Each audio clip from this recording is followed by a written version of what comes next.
Good morning. It's kind of cloudy and overcast, but cooler today. Sprinkling just a little bit. But it's supposed to clear off this afternoon, so we'll see what that means for the wheat. We've got to get a combine ready to go, though. Brock should be here pretty soon, but we're going to go ahead and get stuff started. I got some parts out in the little part shed out there, I think, so I'm going to walk out and get those. Just getting stuff opened up here.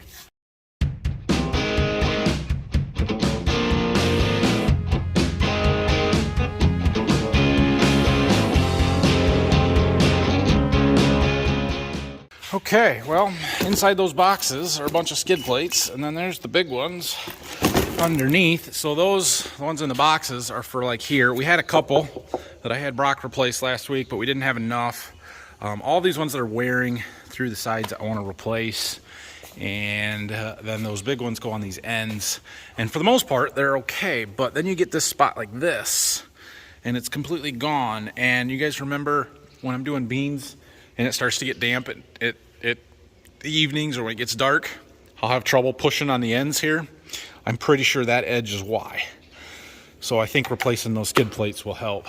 So we're gonna go ahead and get those done. Here's some of the ones that he had already done. You can see how worn those are. So anyway, that's on the agenda today. We've got the knife sections to put this cutter bar back together here, so that's on the agenda. And we got to get the chaffer put in, and right now I'm going to work on that seat switch because I've got that. So I got to get a drill and drill the rivets out on the old one and then stick the new one in, and yeah, that's the plan. Okay, so this is that magnetic pickup sensor that we've got to change that we think is wrong, bad. I drilled the rivets off so that I can get that out and cut the zip tie. Now the question is, can I get it out, and how do I get the new one in? I feel like that plate's got to come up somehow. I might have to figure that out because I don't really know how to get to the bottom side of that at the moment.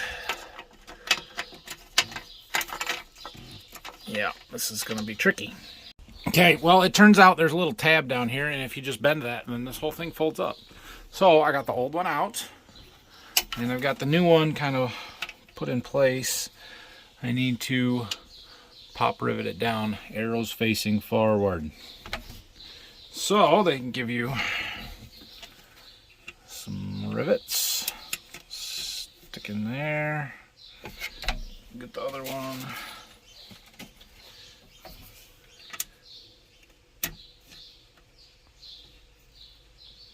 Okay, and then we use our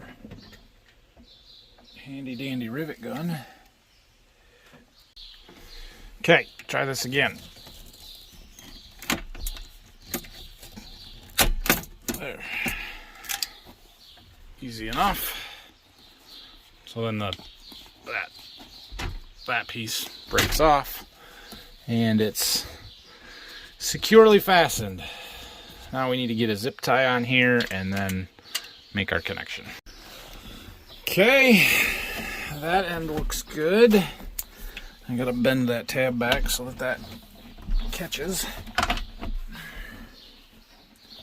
And then we can change this half.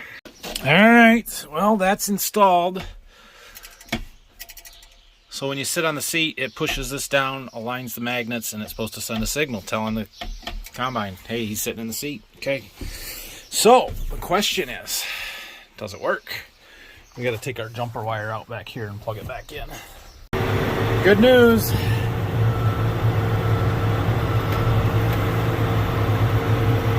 It works. I don't have much room to go forward or back because the forklift's sitting right there, but it's working. So that's good. Okay, well, that means we can put the bottom seat cushion back on, and we got a bunch of stuff down there that needs put back together. So we'll work on that. Okay, seat switch is fixed. That is done. So I'm going to get rid of some of these tools that I don't need anymore. Next, we're going to start working on these skid plates. It's easier to do it with the head all the way up like I've got it, but we have to drill out all of these rivets that are holding them on there, including the ones that are pretty well gone. Take the old one off, clean it off good, and we'll stick the new one up there and rivet it in place.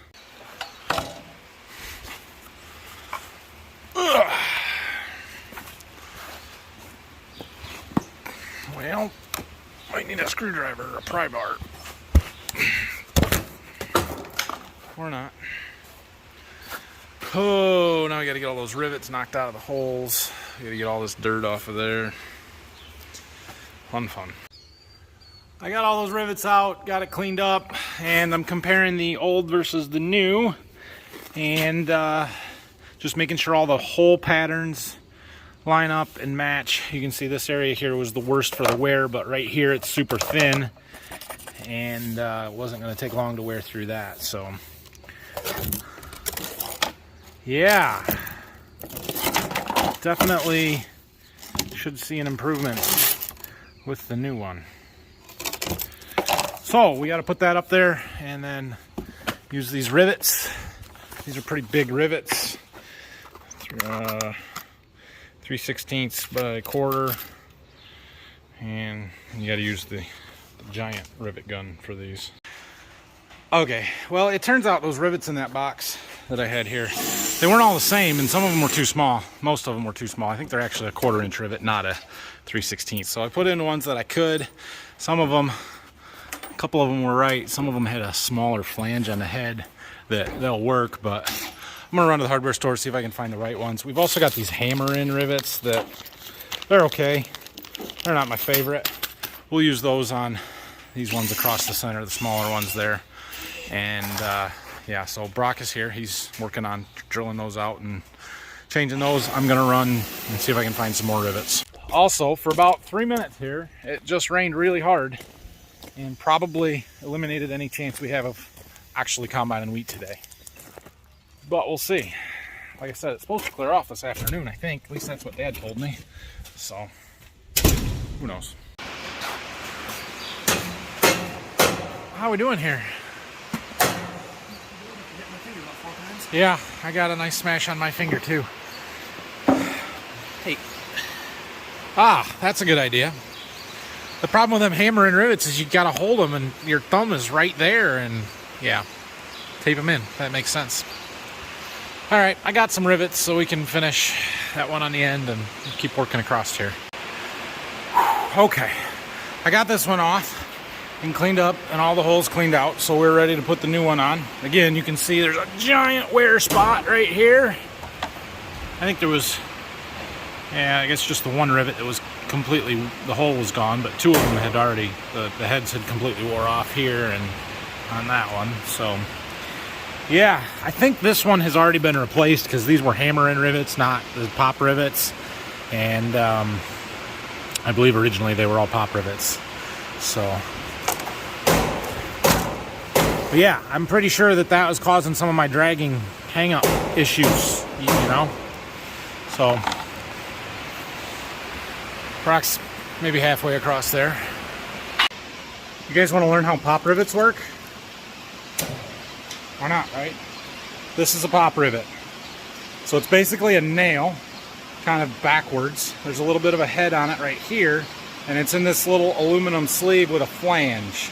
So we insert them into these holes, like so that the flange is in and the nail point is out. And this is a rare instance where you can see the back side of it, so you can see how it works here, so I can show you. Oh, I need light. So I've got the rivet in through that hole, through the poly, and then through the steel plate that we're attaching it to. You can see that sleeve and then the nail head. So then we take our rivet gun here, and there's a hole in the end of it. Slide that on here. This is going to be difficult with one hand, or yeah. And then you kind of got to keep it pushed, and as we squeeze the handle, it pulls on that nail. And you can see it start, maybe. You can see it start to pucker up. So that was one pull. Then you open it up and slide it on a little farther. And pull again. And you can see it's pulling that nail through that sleeve, which is making it pucker up and hold it in place. And if I do it one more time, there, you get the pop. And that was that nail, or what I call a nail, breaking off inside the head of it there. So it pulled it until it broke off, and now This is puckered up enough that it can't pull back through the hole. You can see it tightened our gap up, and that is attached. The other end of the nail is still in the gun. Kind of work it a couple of times and it falls down into this little catch can. That was probably super shaky, but you get the idea. That plate is on. So Brock is using these hammer-on rivets. They're a little different. They're much shorter. You just stick that through the hole and then you pound in on the little end piece there, and it splits this end apart, kind of pushes through there, almost like a drywall anchor, I guess, where it spreads it and attaches them. Those are pop riveted. I'll show you the backside of one in a minute. This is turning into a really nice rain. And we were not dry, but like I said yesterday, I wouldn't turn down some rain. So I don't know what we're up to here, but it's been a nice, steady, even, easy, beautiful rain here. 3/10 the rain gauge says. All right, well, we just got a few more of those to change. Right there. Again, that's how those hammer-in ones work. They just kind of spread it out there. Anyway, we're trying to finish working underneath here so that we can lower it down a little bit to work on the cutter bar. I can't reach to get the center section put back together, and we'll get the divider points put back in, and we're pretty much done with the bean head. Okay, we got this center section all put back together. You can see how there's some of these knives go upside down, and this is those fine tooth ones with that different hole for the flush bolts. They actually slide past each other, on top of each other. This knife drives from that end. This knife drives from the other end, and they're opposite each other. So they negate any vibrations by running opposite of each other, and they're timed, and yeah. Anyway, that's done. I did drop that center pan underneath the center feed belt and cleaned a bunch of dirt out from under there. I believe the cutter bar, the skid plates, all of that stuff is good to go. I was going through the reel, just looking. There's a few spots where I've noticed some fingers like this one, where they've just kind of come apart. So I can't reach that one, but we just push them together or get them back so they're all lined up right. And we need to put the center divider points in. And then I think we can drop the head. Clean up some tools yet.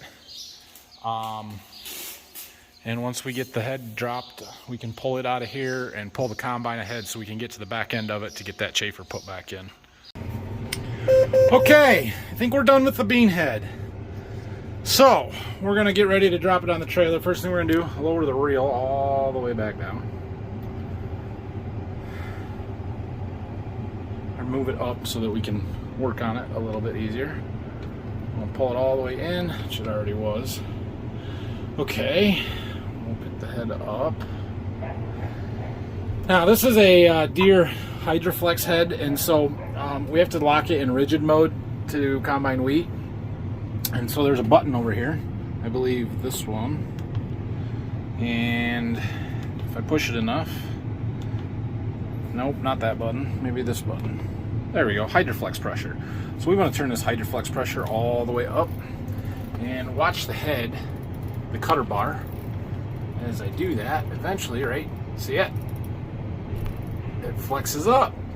There's little hydraulic cylinders underneath there that push up on it, and that locks it in rigid mode. So we want to basically crank that pressure all the way up to 3,000, and then it'll pretty much stay there, and that keeps the cutter bar straight and rigid and up high so that the reel will push the wheat onto the belts.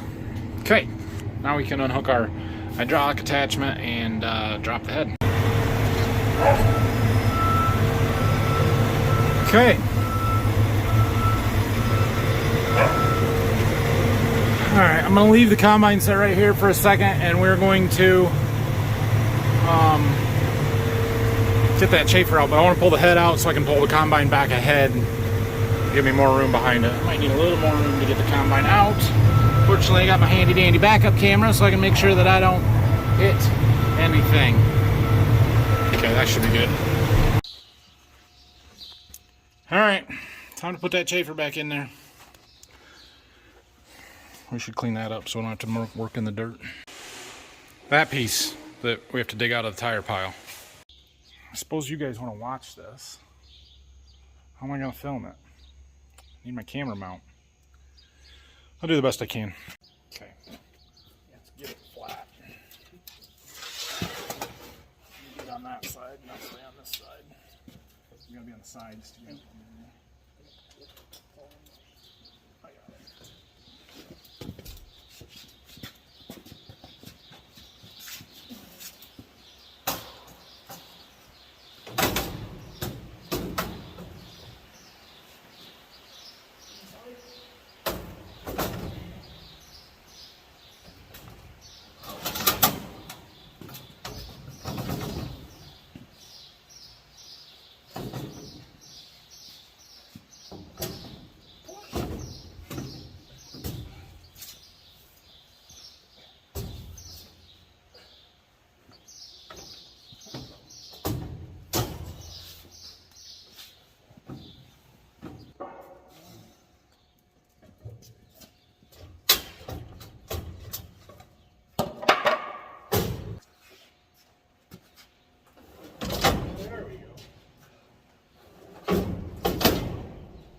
Okay. It's in.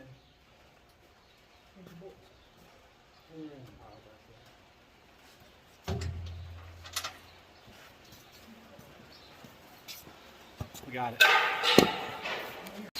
Okay. Well, there you go. Chaffer is in. We got that cover put in the center that you can't see, and we got these vents put on. And they work. Oh, let me show you how it works. Okay. So we replaced a bunch of those fingers on there. You guys will remember that. Well, they adjust somewhere if I can find it. Right here. Nope, that's the bottom one. There. See how they open up?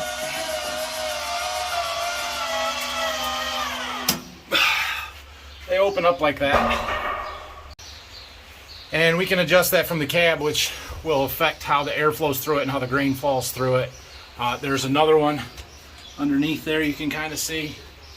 And those are adjustment separate. So that's how we clean our sample up. That and changing the airflow. And then this back section adjusts separately with this little knob. Since we've got the combine ready to go, we've moved on to getting the grain cart tractor ready.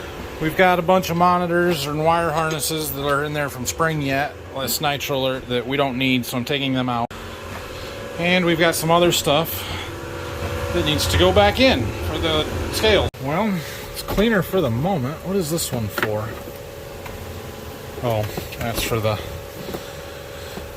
2020, but it goes up to the GPS receiver. We leave that one there. This is for the radio. This one's for the planter. This one can also come out. And that box can come out. We need that for the cameras. This we're going to put in the combine because I need this particular monitor to run the auto steer and everything, RTK, on the combine. So we're going to move that. We're going to put that 4200 that Brock's getting, that one, in here. Okay. I got that one moved. So that should be good.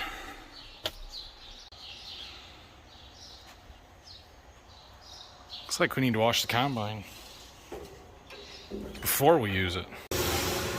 Okay, so I can't find one of my adapter cables that I need. We bought this 4200 display, right? And it hooks up to the JD Link in these tractors that have an Ethernet cable. The Ethernet cable in the tractors looks like this. It's round. The plug on the back of the 4200 looks like this. It's rectangular. I know when I put that display in that tractor, I saw that and I called my dealer and I said, hey, I need an adapter cable. And I know he told me he would get me one, but I can't find it. I don't know if he never gave it to me or if he gave it to me and I don't know what I did with it, but it should have been in that tractor. That's the only tractor this display has ever been in. It's the only place we would have needed that Ethernet adapter cable, but I can't find it. Nah, it's not super critical. I don't need it in here either, but it would be nice to know where it is if I lost it. So there's that. Everything else is ready to go here, though. I think we can go hook the grain cart up. Well, since the rain is over, parking the combine outside for a little bit, and we're gonna get the grain cart hooked up. Brock's getting that. I think we can slide it out of there around that sprayer. We should get that sprayer hooked up too. We're gonna need that pretty soon.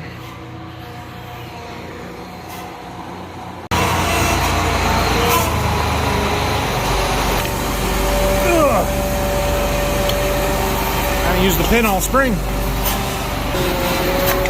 it up. So this little plastic spacer goes in there to help keep it from wearing. Back up!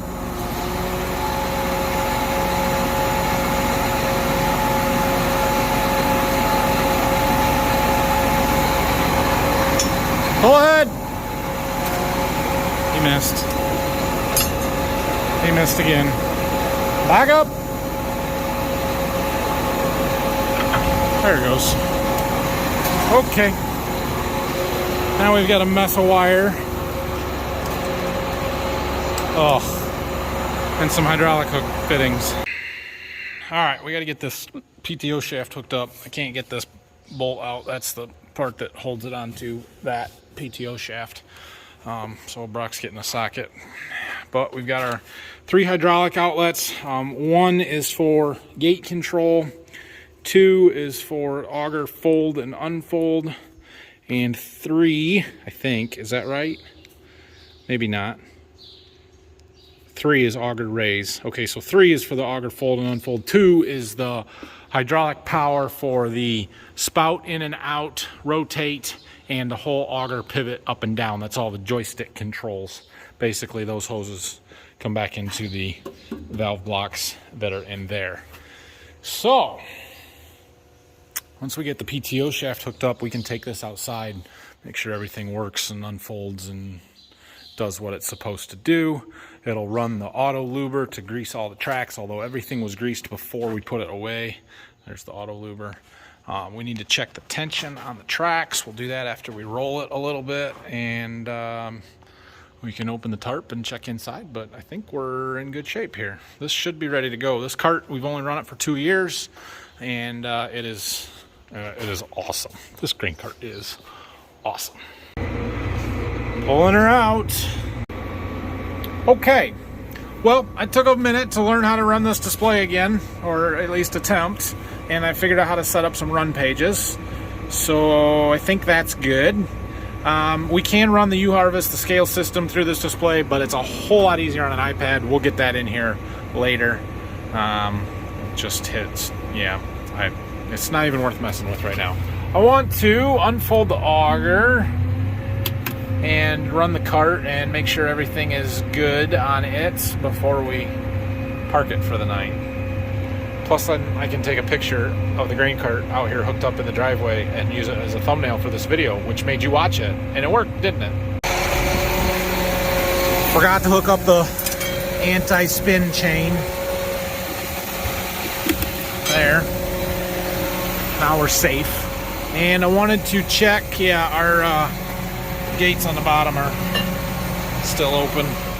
So we got to take this little doohickey and come to the back, pull that pin out of there, and close them. Not sure which way it goes. See those gates there? Yeah.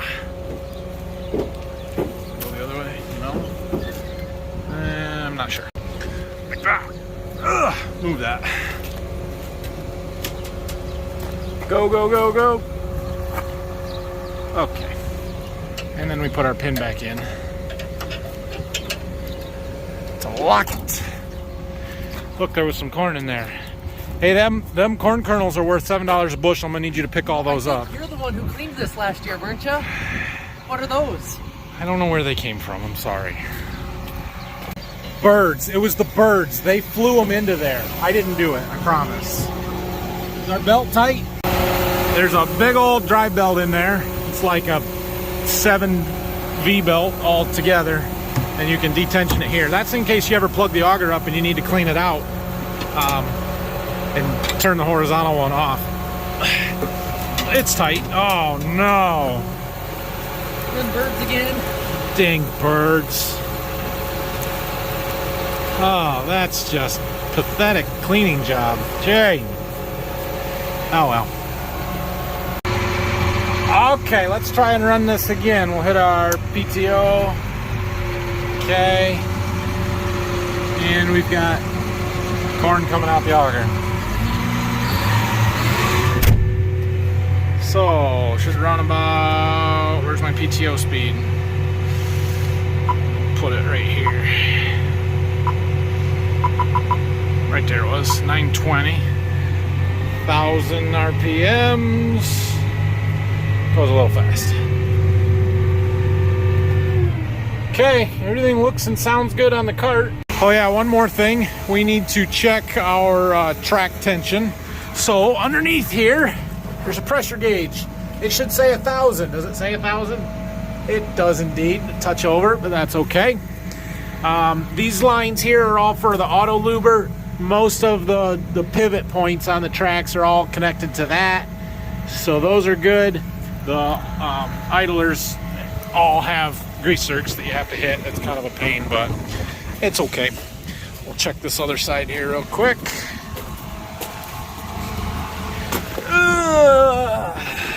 Does that one say 1,000? Yes, it does. Okay, tracks are good. Okay, grain cart is put away but ready to go. We're gonna back the combine back in, and I don't know about the head. Probably got room, but it's not the end of the world if it sits outside. Now we wait for sunshine and dry weather. Tomorrow? Maybe. It's doubtful, but maybe. The 8/10 of rain today is probably going to make the ground too soft to combine tomorrow. Even if the wheat is dry enough, I don't know that the ground conditions will allow it. Okay. 5:30, it's time for me to go home. Phil has spent the last 3 days washing trucks and going through stuff on those trailers. Mostly washing. So our trucks are nice and clean, which is good. So I'm gonna head home, but I'm gonna go stop down at my house first. They didn't get a lot done today because of the rain this morning or early afternoon, but they were here this morning and changed a few things, and go take a look. So coming in from the garage here, they got this area framed up. The little entryway, doorway into the kitchen area here, and then the pantry. And this was a change. They had it chalk lined. We, in my plans, had the refrigerator here and the pantry door here, but just looking at it in real life, we decided, hey, let's change that and switch the refrigerator and the pantry door. So we made that call and did that. Oh man, we got lots of water up here. Ooh, that's no good. Yeah.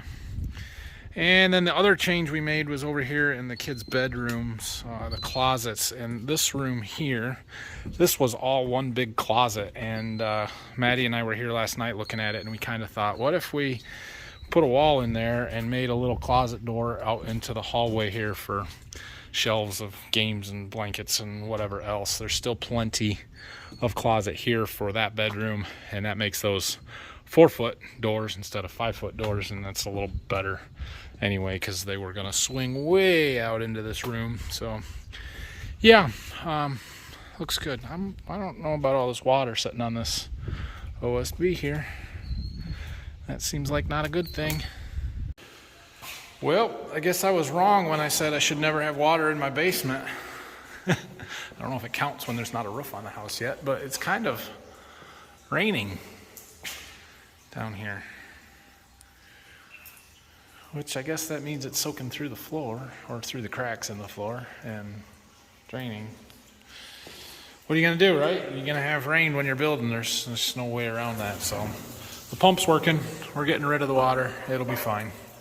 Oh yeah, the other thing they did today was slightly modify that wall. the windows were kind of in the wrong spot. They had to move like 3 inches, both of them, which was kind of a pain in the butt, but relatively easy to fix, and things like that. And that closet addition, yeah, that closet's going to cost us a little bit to change it after the fact of it was already framed once, but it's a whole heck of a lot cheaper to do it now than it is once the drywall's up and everything else is done. You can look at the plans on paper, or in my case on the computer, all you want, but until you see it in real life and the size and the scale of everything, you don't really know. And for the most part, I'm really happy with everything, but we did find a couple of minor tweaks. They're easy things to do right now, especially that pantry refrigerator thing. I mean, that hadn't even been framed yet, and I saw that, and so that was easy. But everything else looks really good here. All right, thanks for watching today, everybody. Plan for tomorrow, weather dependent, but I think we might go to Berkey and get the sprayer and the 8300 that's been down there for several months and bring those back. So Dad and I and Brock will probably all go. And I doubt, like I said, I doubt we'll be able to be in the fields doing any wheat because, well, I think the ground is too wet and we don't want to rut stuff up. But you never know. It may dry out enough for us to at least go out and pull a sample by hand. So we'll see. I don't know what else is going on. But anyway, thanks for watching today. Have a good night, and we'll see you tomorrow. Like and subscribe, would you, please? Thanks.